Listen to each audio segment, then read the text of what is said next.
Bonjour et bienvenue dans cette vidéo qui sera consacrée aujourd'hui à Midjourney, qui est mon IA préférée de tout l'univers. Je pourrais en parler pendant des heures, c'est mon intérêt spécifique d'une certaine manière, mais j'essaierai d'être comme d'habitude précise, relativement brève et si possible efficace. Dans ce tutoriel, nous aborderons rapidement sref et caractère ref, qui ne sont pas à proprement parler des nouveautés, mais j'avais envie de faire un petit tuto pour vous indiquer comment les utiliser. Et nous nous attarderons davantage sur les moodboards, sur une fonction particulière de l'éditeur qui s'appelle Retexture, qui produit des trucs vraiment très chouettes. Et en dernière partie, je vous présenterai la dernière nouveauté, une manière de décrire les images beaucoup plus rapide que ce que Midjourney proposait auparavant. Je vous proposerai également quelques petites astuces. Allez, c'est parti! Avant de commencer cette partie, je vous signale simplement que dans la description de cette vidéo, vous trouverez un sommaire détaillé qui vous permet d'aller directement aux parties qui vous intéressent, et j'indiquerai également tous les liens vers les articles que j'aborderai dans mon tutoriel. Le sref, c'est une manière assez extraordinaire de donner un style particulier à vos images. Les srefs peuvent être des images, et cela peut être aussi un code qu'on ajoute juste après sref. On va voir ça plus en détail tout à l'heure, mais avant, je voudrais vous montrer différents styles qui sont possibles, sachant qu'il y en a 4 milliards, donc autant vous dire qu'on n'a pas fini de les explorer. Voilà ici les images que j'ai pu générer avec un prompt qui ne change pas au niveau du texte, c'est Midjourney. Simplement les sref eux-mêmes vont changer, donc ça donne des tonalités différentes, donc quelque chose d'ici un peu poétique, un peu éthéré, bleu, rose. Là maintenant j'ai changé de sref, c'est quelque chose d'un peu plus illustré, japonisant, asiatique. Quelque chose de complètement barré avec un autre sref. Ça, ce style, je l'aime beaucoup, ce sref. Ça donne des trucs plutôt vachement vaporeux, poétiques, avec du brouillard très souvent et des couleurs roses, pourpre et un peu rouge aussi. Donc voilà, ça c'est des exemples de ce que j'ai pu générer en changeant simplement le sref, mais en gardant toujours le même prompt. Vous voyez que ça donne des résultats très différents les uns des autres. Donc ça c'est un premier exemple. Hop, en voici un second. Donc là j'avais choisi le prompt: si tu ne sais pas où tu vas, n'importe quel chemin t'y mènera, parce que pourquoi pas. Et donc là aussi j'ai changé les sref, donc là il n'y en a qu'un seul, mais rangée suivante, il n'y en a qu'un seul aussi, c'est sur celle-ci où j'ai combiné deux sref, puisque c'est possible, on peut vraiment s'amuser. Et voici d'autres exemples de sref, donc toujours avec le même prompt, en changeant simplement les codes. Donc vous voyez que ça donne vraiment des choses extrêmement différentes les unes des autres. Donc voilà pour ce prompt: si tu ne sais pas où tu vas, n'importe quel chemin t'y mènera. Bon conseil que je vous donne. Je l'ai également fait avec un prompt, alors en anglais, dans une maison décorée pour la nouvelle année, un petit garçon à table, un sourire forcé et faux. J'étais très très fan de ce sref qui donne des images de vieux films d'horreur ou un peu fantastique avec une ambiance un peu étrange. J'en ai fait plusieurs avec ça. Ensuite j'ai utilisé ce sref qui donne un côté très Barbie au personnage. Mais vous voyez que c'est toujours le même prompt. Vous avez compris l'idée. Même prompt, sref différent, et ça donne des styles tout à fait différents en effet. C'est assez extraordinaire la variété de ce qu'il est possible de créer. Allez, maintenant je vais vous indiquer concrètement comment faire pour utiliser le sref. Donc je vous rappelle que en lien dans la description de cette vidéo, vous trouverez le lien vers l'article que j'ai consacré au sref, donc avec beaucoup plus d'indications. Donc on va prendre un prompt très simple. Sachez que désormais Midjourney se débrouille vraiment de mieux en mieux avec les prompts en français. Donc je vais taper un truc en français. Je ne sais pas, une tarte aux fraises. Et maintenant je vais pouvoir ajouter un sref. Alors, pour pouvoir le faire, je peux tout à fait cliquer sur un sref d'une image précédente. Par exemple, je peux faire ça. Voilà. Et je vais lancer une génération juste pour vous montrer. Maintenant, on va pouvoir également utiliser les sref. Alors, soit vous connaissez déjà les sref, par exemple, moi j'aime bien le 15. Soit vous ne les connaissez pas, auquel cas vous allez les chercher. Vous pouvez les trouver, certains partagent les sref qu'ils ont découverts sur Twitter par exemple.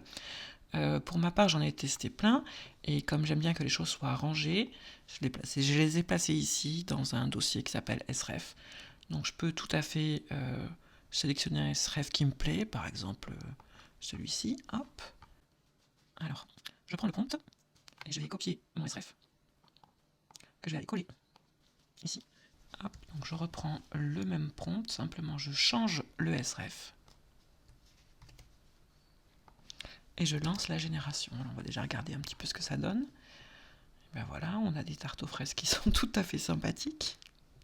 Maintenant, imaginons que je ne connais pas de code sref en particulier. Et bien à ce moment-là, on va pouvoir utiliser une image. Vous avez une image dont le style vous plaît, peu importe laquelle. Celle-ci, elle est jolie, allez, par exemple. Je vais la poser ici. Hop. Et vous voyez peut-être que cette image, on peut lui appliquer trois fonctionnalités. Le petit bonhomme, c'est utiliser l'image comme caractère ref. On y reviendra tout à l'heure. Le trombone, c'est le style de référence. Donc c'est ce qu'on va faire ici. Et l'image, c'est s'inspirer de l'image. Mais là, on l'utilise comme style de référence. Et puis on va mettre aussi une tarte aux fraises. Ne changeons pas un prompt aussi extraordinaire. Donc, Midjourney va se baser sur le style de l'image que j'ai choisi pour générer des images de tarte aux fraises. J'ai été très rapidement, mais vous avez compris que vous pourrez retrouver les tutos détaillés en description de cette vidéo. On va maintenant passer au caractère ref. Le caractère ref, c'est une fonction qui n'est pas super aboutie encore, je trouve, dans Midjourney, qui donne des résultats intéressants, mais c'est pas non plus fabuleux. On nous promet que dans la V7, ce sera bien meilleur. J'ose l'espérer. Donc je vais vous montrer ce que j'ai pu faire avec le caractère ref. Donc là, j'avais généré des images pour une jeune fille qui avait un style gothique pour des illustrations pour un livre pour enfants. Et j'ai trouvé que cette image-là me plaisait particulièrement. Donc j'ai repris cette image et je l'ai mise en caractère ref. Et à partir de là, j'ai commencé à changer les poses, le prompt, l'environnement, tout en gardant le caractère ref. Donc voilà, je vous donne une idée de ce que ça donne. Alors c'est respecté. Ça marche plutôt très bien. Ça marche d'autant mieux en fait que votre image de départ, c'est une image qui aura été générée par Midjourney. Avec une photo personnelle, c'est globalement catastrophique. Il y a des astuces qui fonctionnent plutôt bien pour réussir à avoir quand même, à respecter les personnages, les caractéristiques principales des personnages. Mais je trouve que ces astuces sont laborieuses. Et clairement, j'attends que la V7 résolve tous mes problèmes. Je vais vous montrer, donc voilà, vous avez, je passe un peu vite, mais voilà, mon personnage fétiche de Rimbaud. Donc là, j'ai utilisé toujours Rimbaud en caractère F, et je demandais là qu'il soit sur un bateau, qu'il soit au cabaret vert, qu'il soit... bon, peu importe l'environnement, j'ai essayé plein de trucs. Et c'est plus ou moins satisfaisant. Oui. Voilà, plus ou moins satisfaisant. Vous avez compris que pour l'instant, je ne suis pas non plus super enthousiaste, même si c'est pas rien. Voilà. Je vais vous montrer comment utiliser le caractère F avec un exemple. Donc, je sais pas, on va... qu'est-ce qu'on va prendre comme image regardez dans celle que j'ai. Voilà, on va prendre notre Gigi Goldman, préféré d'amour. Et on va immédiatement appliquer, voilà, caractère F. Donc c'est une image que j'ai trouvée sur internet, hein, tout bêtement. Ce n'est pas une photo personnelle. Qu'est-ce qu'on va marquer? Je sais pas. J'ai dit qu'on pouvait mettre les comptes en français. Alors allons-y. Il mange une banane dans sa cuisine. Je vais simplement... dans les paramètres, j'ai mis toute la stylisation à 1000 parce que j'adore le paramètre stylisé. Bon, hein, vous avez compris, stylisation permet en fait de faire varier, on va dire, le degré de beauté, le degré d'esthétique des images que vous allez générer. Quand il est sur 1000, ça donne des images qui sont sublimes. Mais qui s'éloigne vraiment beaucoup du prompt. Donc là, je préfère mettre quelque chose à 200. Et puis, je vais passer en mode RAW. Donc le mode RAW, on en parlera aussi dans la dernière partie de cette vidéo, mais en général, ça permet des images plus réalistes et plus proches du prompt. Voilà. Et je vais désactiver mon profil personnalisé. Hop, en appuyant sur Off. Et voilà, je lance la génération. Et voilà, comme prévu, c'est plutôt une catastrophe, même si on reconnaît certaines caractéristiques. La coupe de cheveux impayable. Globalement, je suis pas très satisfaite de cette fonctionnalité. Et vous avez compris que oui, on peut l'utiliser et même très bien l'utiliser. C'est juste que voilà, ça demande des astuces, des trucs, ça demande de passer par Photoshop par exemple, etc. Et c'est long et c'est pénible, donc j'attends mieux. Avant de passer à la partie suivante, je voudrais simplement vous montrer deux petites astuces qui concernent le SREF. Je vais taper un prompt, donc je pourrais prendre toujours le même, mais là je vais mettre, je ne sais pas moi, un garçon. Un garçon, voilà, aussi simple que ça. Je vais taper sref et je vais ajouter juste après l'espace random. Ça veut dire que ce que je demande à Midjourney, c'est de choisir un sref au hasard parmi les 4 milliards qu'il possède. Et comme j'ai envie de gagner un petit peu de temps, je vais utiliser la fonction repeat et je vais faire un repeat de 4. Voilà, je génère. Ce que je suis en train de demander là à Midjourney, c'est d'utiliser 4 fois de suite un sref random. Donc évidemment, pas 4 fois le même. Et voilà, ça commence à s'afficher. On voit 4 styles extrêmement différents. Vraiment. Quelque chose d'un peu dessiné ici. Quelque chose de plutôt très réaliste. Un style un peu doux, un peu étrange.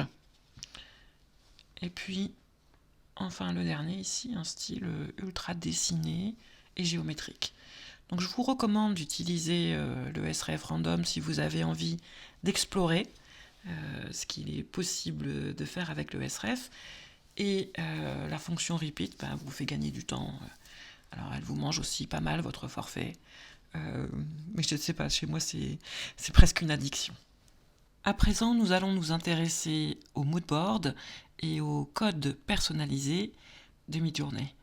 Les deux sont très intéressants et vous permettent d'influencer très fortement les images que vous allez générer en fonction de votre propre style. Je vais commencer par vous parler de votre code personnalisé. Donc, il est accessible normalement sur le volet de gauche en cliquant sur Personalize. J'ai vraiment décidément beaucoup de mal avec le fait de prononcer des choses en anglais.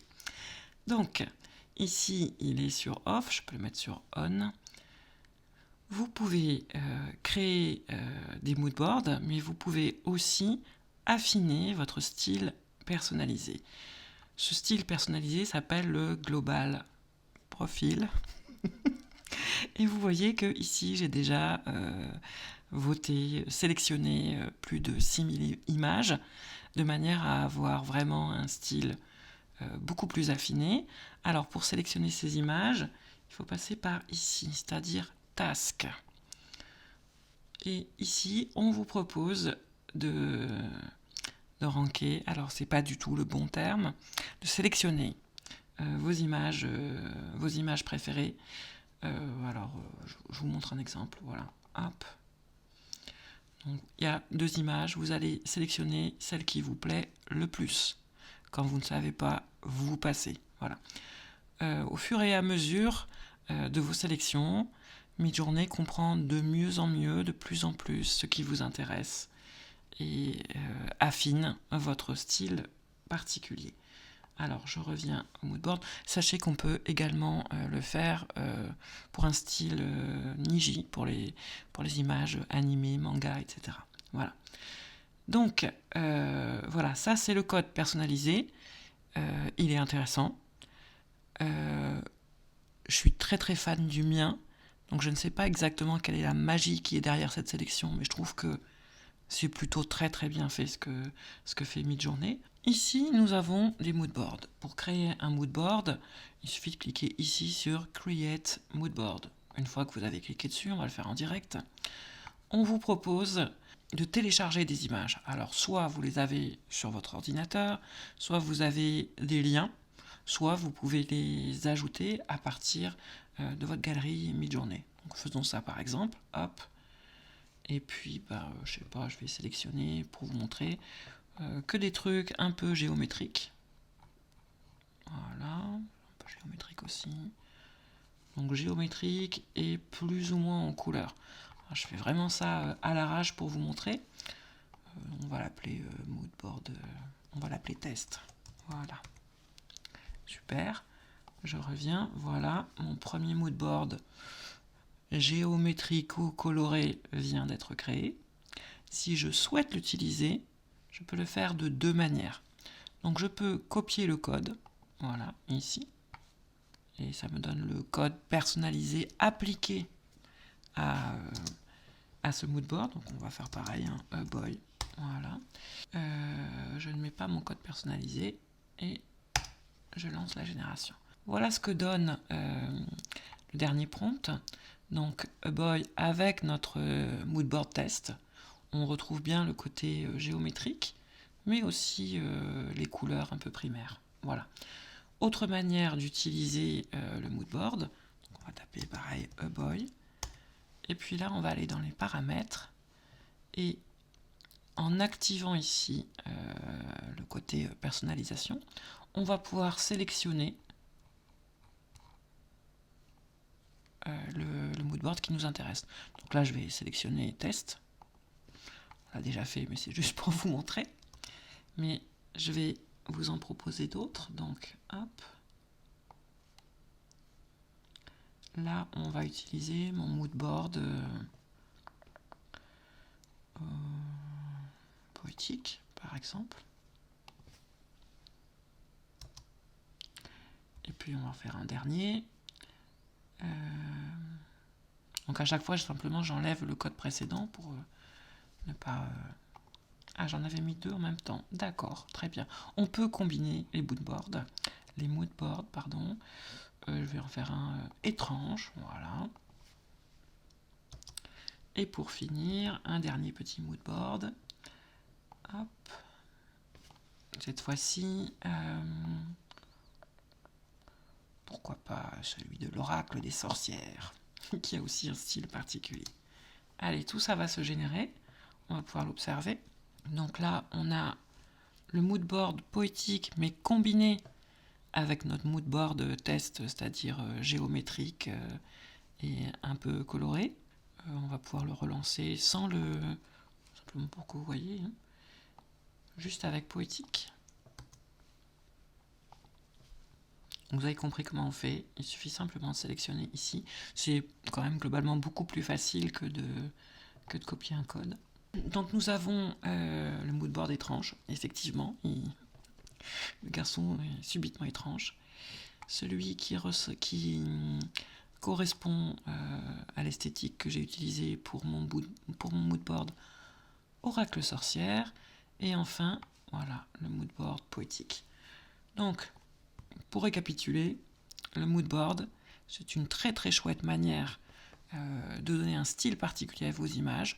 Vous pouvez les combiner, vous pouvez combiner votre profil personnalisé ainsi que les moodboards, et vous pouvez combiner plusieurs moodboards entre eux. Donc, évidemment, plus vous allez mettre d'images dans votre moodboard, plus il est probable que votre style va s'affiner. L'éditeur de Midjourney a changé il y a peu, je dirais 2 mois ou 3 mois maximum.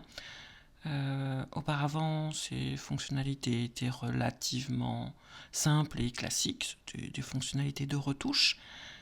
Désormais, il y a un endroit qui est dédié en fait à l'édition de l'image, qu'on appelle Editor, et qui permet aussi de faire de la retexture. Et j'insisterai surtout sur la retexture parce que c'est un outil extraordinaire et à mon avis trop peu exploité. Pour faciliter la compréhension de ce tutoriel, je parlerai de l'ancien éditeur et du nouvel éditeur. L'ancien éditeur, vous l'utilisiez de cette manière-là. Une image vous plaisait, mais un détail ne vous convenait pas. Donc, mettons par exemple cette image. Imaginons que le décor vous plaise, mais que la tête du garçon ne vous convienne pas. Dans ce cas-là, vous allez cliquer en bas à droite sur Editor.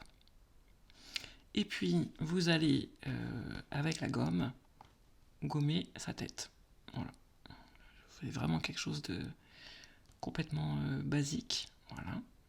Et je vais relancer le prompt.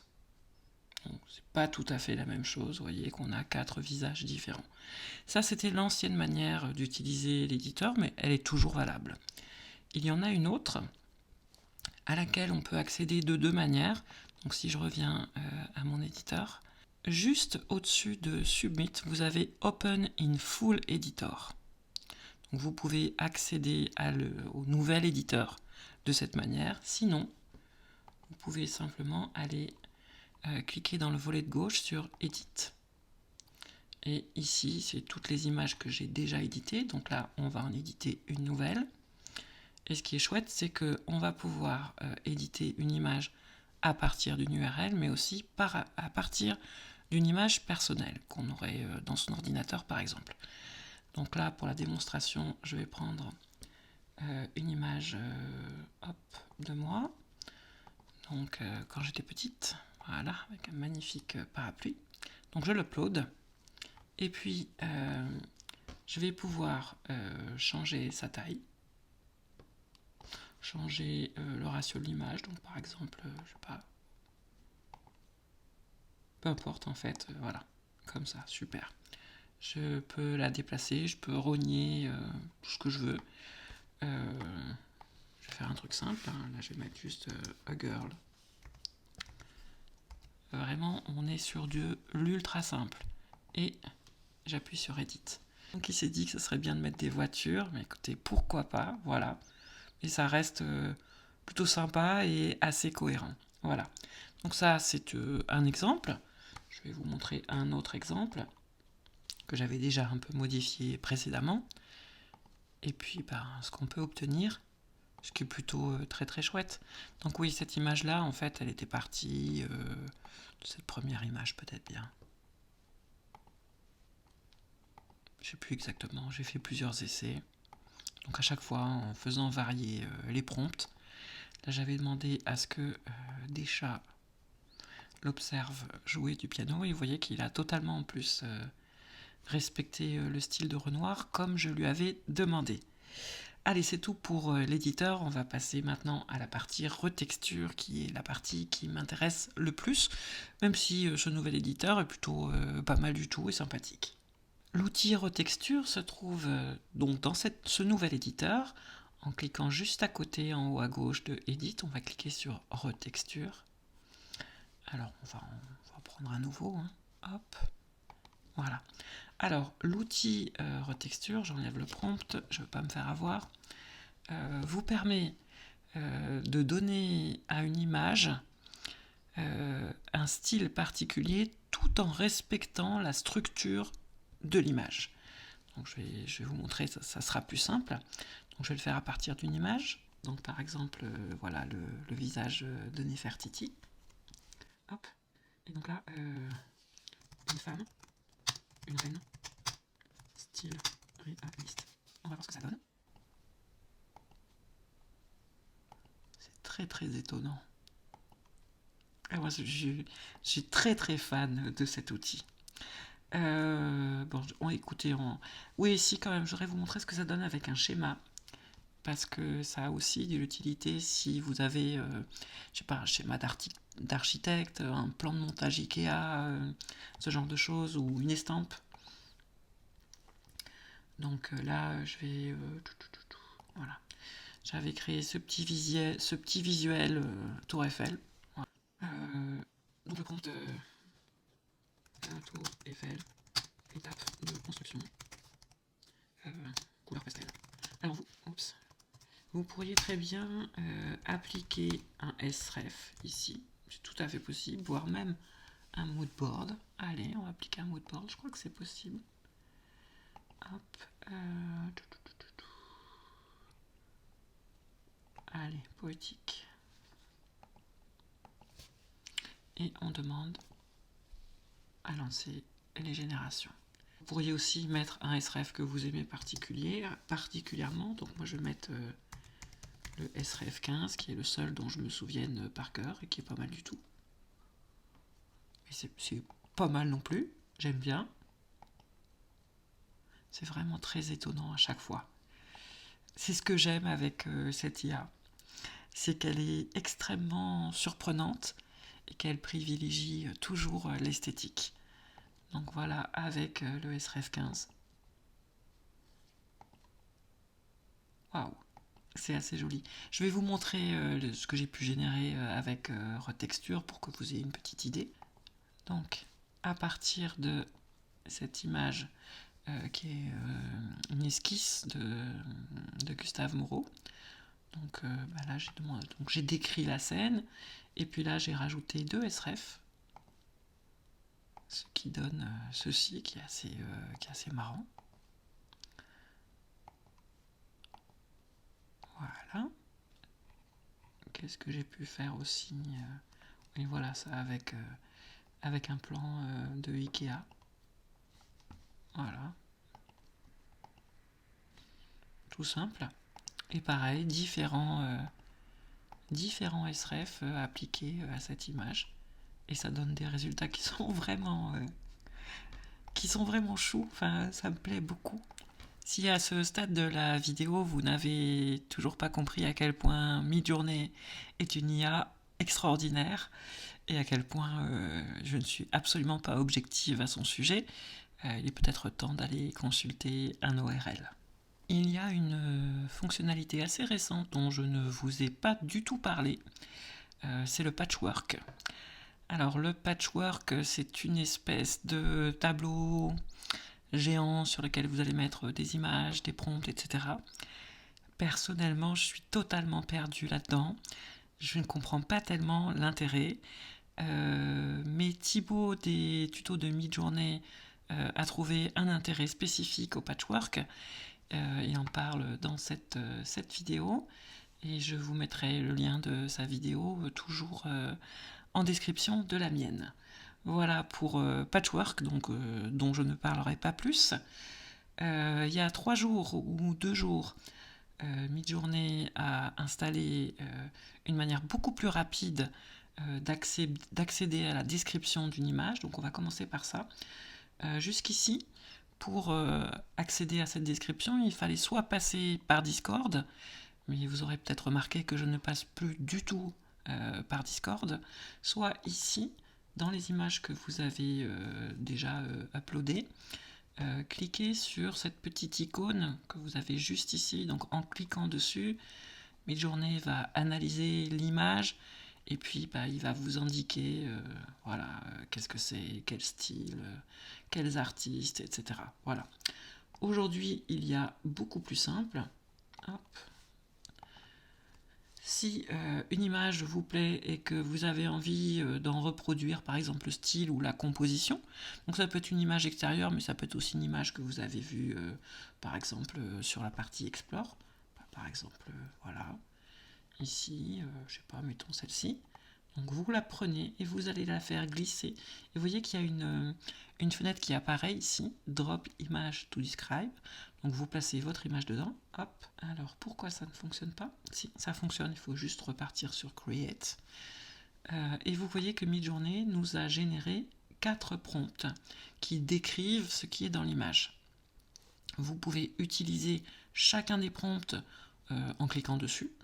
On va prendre, je sais pas, celui-ci, totalement au hasard, et on va le lancer. Mais vous pourriez aussi lancer tous les prompts en cliquant ici sur Run All Prompts. Voilà, donc c'est quand même quelque chose qu'on attendait depuis un moment. C'est très pratique en fait de pouvoir savoir comment... Ah oui, j'ai oublié de désactiver le mood board poétique. Donc il a appliqué un style particulier, mais on retrouve quand même vraiment bien la composition, même si c'est pas tout à fait exactement ça. On est quand même pas loin. Voilà, en gros, cette fonction, cette nouvelle fonctionnalité, en tout cas cette nouvelle manière de faire, elle est quand même super pratique. Alors, autre chose que je voulais ajouter en bonus de cette vidéo, si vous cliquez sur votre clavier, sur la flèche vers le haut, donc je vais le faire ici, hop, vous avez aussitôt dans votre fenêtre de prompt le dernier prompt que vous aviez tapé qui vient se coller immédiatement. C'est hyper pratique si par exemple vous voulez juste changer, je sais pas, l'aspect ratio, si vous voulez changer de profil, si vous voulez rajouter un sref, donc je sais pas, par exemple, qu'est-ce qu'on pourrait rajouter ce sref, voilà, hop. On n'a pas besoin d'avoir à retaper tout le prompt, ni même à faire un copier-coller. Il suffit de cliquer sur la flèche du haut. Donc je vais générer celui-là, simplement je vais enlever mon profil, voilà. Et on va voir ce que ça donne.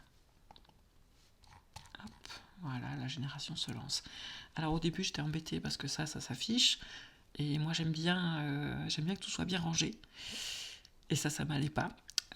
Mais en fait cette description s'en va au bout de quelques minutes, elle n'en reste pas. Ok, donc voilà. Ah, on est encore resté sur le mood board poétique parce que j'avais oublié de l'enlever du prompt. On va y arriver, hein. Hop,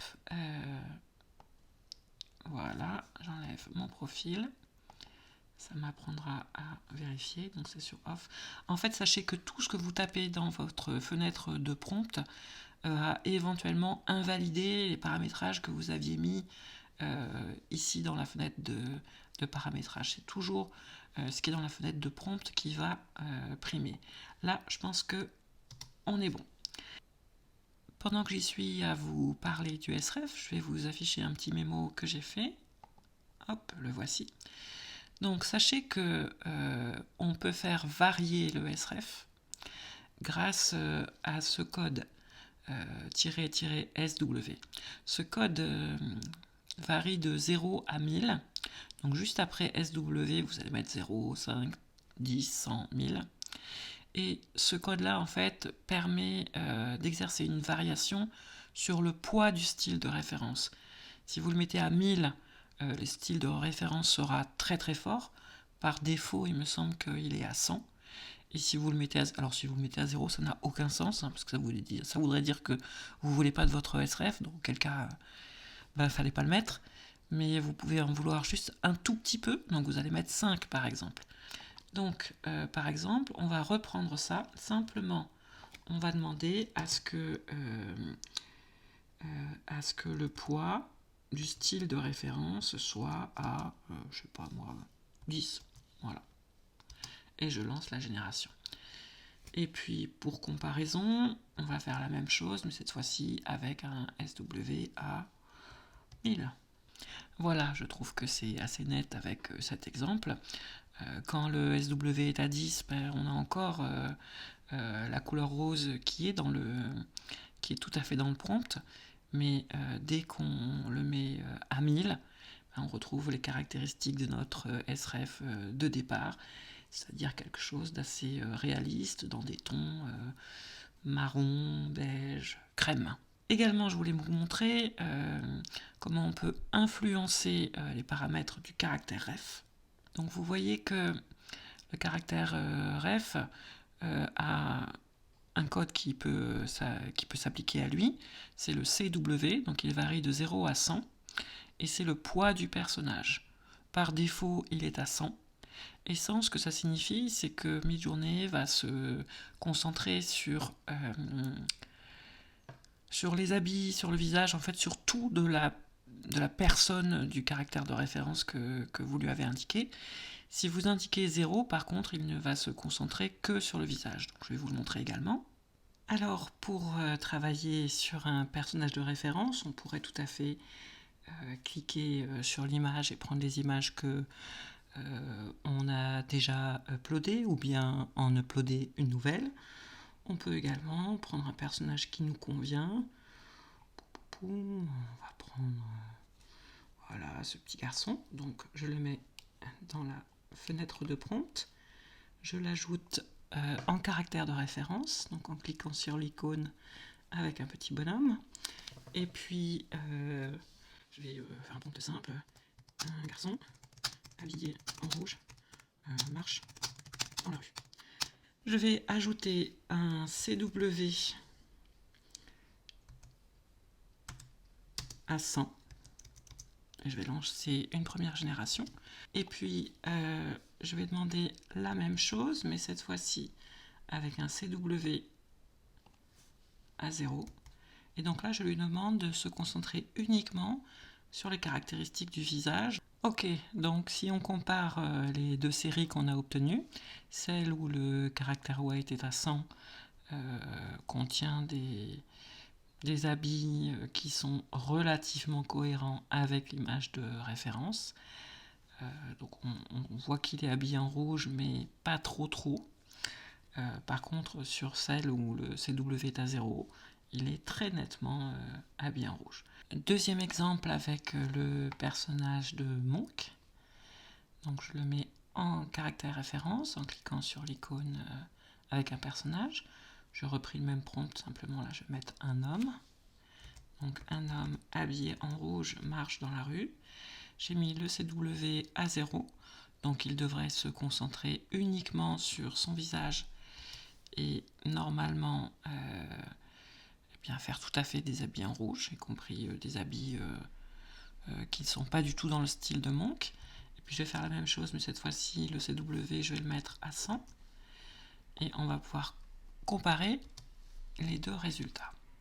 Alors voilà, on a bien deux séries vraiment différentes. Dans la première série, même si on obtient une image totalement délirante, ce qui arrive régulièrement avec les IA, on voit que les caractéristiques du personnage qu'on devine un tout petit peu sur l'image de référence, c'est-à-dire probablement un costume, une chemise dans les tons blancs, un costume dans les tons marrons. Donc ça, on le retrouve quand le CW est à 100. Par contre, quand il est à 0, ben voilà, Monk se retrouve habillé en rouge. Je vous ai également fait un petit mémo sur les paramètres de Midjourney.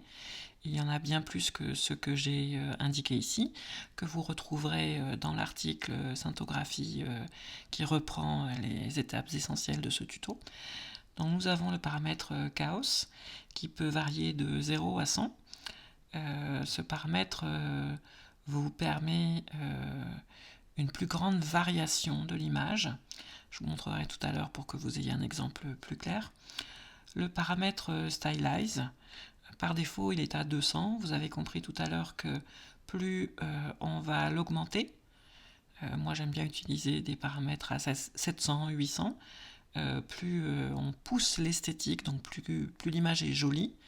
Alors ça se fait malheureusement en partie au détriment de la cohérence du prompt, mais ça donne toujours des résultats assez incroyables.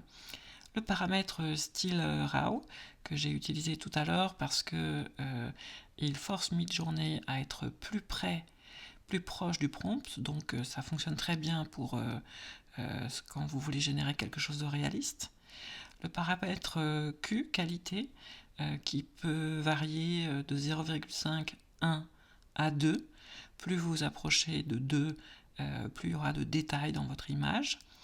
Le paramètre VERD, pour étrange, qui ajoute quelque chose de plus en plus délirant au fur et à mesure que vous allez jusqu'à 3000. Le paramètre P, c'est celui que vous allez indiquer dans votre prompt si vous voulez activer votre style personnalisé. Le paramètre No, donc c'est si vous ne voulez pas avoir quelque chose dans l'image. Donc mettons par exemple que vous avez généré une image de chien rouge et que finalement vous ne voulez pas de rouge, ben vous allez écrire no et red, la couleur, où le chien se trouve dans une rue et il y a un arbre. Et vous ne voulez pas d'arbre. Bon, bah, pareil, vous allez remplacer ici le X par tree. Vous pouvez indiquer plusieurs éléments, auquel cas vous les séparerez par une virgule et un espace. Et puis sref et caractère ref dont nous avons déjà parlé. Je vous montre tout ça immédiatement, très rapidement. Pour vous montrer l'impact du paramètre chaos, je vais prendre un prompt tout simple, un chat, auquel je vais appliquer un chaos de 5. Puis je vais reprendre le même prompt, auquel je vais appliquer un chaos de 100. Je vais également vous montrer l'importance du paramètre VERD. Donc je prends toujours le même prompt. Là on va mettre 50 par exemple. Et puis on va le reprendre en le poussant à 500. Voilà. Alors déjà on peut regarder les résultats qu'on obtient pour le prompt un chat avec un tout petit chaos. Et puis on constate que quand il est à 100, on a déjà quelque chose de très différent. Et c'est compliqué d'expliquer ce que c'est que le paramètre chaos. Ce que je vous conseille vraiment, c'est de jouer avec. Parfois vous sentez que vous avez un bon prompt, que vous n'êtes pas loin d'avoir quelque chose qui vous plairait vraiment. Dans ces moments-là, je vous conseille de jouer avec ce paramètre. Donc voilà pour le paramètre VERD. Vous voyez que plus il augmente, plus on obtient des résultats super étranges. Celui-ci, il est juste fabuleux. Je voulais vous montrer aussi comment jouer avec la qualité de l'image. Donc ça, je l'avais fait un peu plus tôt aujourd'hui. Je vais vous retrouver, voilà. Donc ça, c'était une image, je vais vous parler de ces prompts aussi juste après. Donc une image, je vais vous la mettre en grand, voilà. J'aimais bien cette image, donc j'ai repris cette image en reprenant son seed et j'ai demandé à appliquer une qualité de 2, donc ce qui donne ceci. Donc vous voyez que l'image, elle est beaucoup plus détaillée d'une certaine manière. Je vais vous montrer les autres de la série. Hein. Voilà l'image beaucoup plus détaillée qui correspond à cette image-là. Donc quand on applique le paramètre quality, donc là poussé à fond à 2, on obtient des images extrêmement précises, extrêmement détaillées. Pour terminer, je voulais vous indiquer que on peut aussi faire des trucs complètement foufou. Pour ma part, j'aime bien utiliser des prompts mathématiques. Je vais vous montrer comment je les trouve. Donc je vais sur Twitter. Et là, je regarde ce qui est posté par les utilisateurs qui utilisent Processing, qui est une manière de générer de l'image à partir d'une formule mathématique. Puis simplement, je vais copier le code. Voilà, donc par exemple celui-là. Hop, je le copie. Puis je vais le coller en guise de prompt. Voilà. Donc ensuite, si je veux, je peux mettre une très forte stylisation. Je peux ajouter, allez hop, pourquoi pas Verness, voilà. Et puis je vais demander aussi que la qualité soit de 2 pour avoir un truc vraiment joli. Et puis on va demander à ce que l'image elle soit dans ce ratio là. Et je génère. Et voici ce que l'on obtient. Donc je ne sais pas, c'est une beauté étrange qui me plaît beaucoup. Voilà. Sachez qu'on peut également, alors je vais reprendre, je vais reprendre ça. Je vais remettre mes paramètres à 0. Hop. Enfin, en mode par défaut. On peut taper aussi, même si ça peut vous sembler étrange, n'importe quoi. Voilà.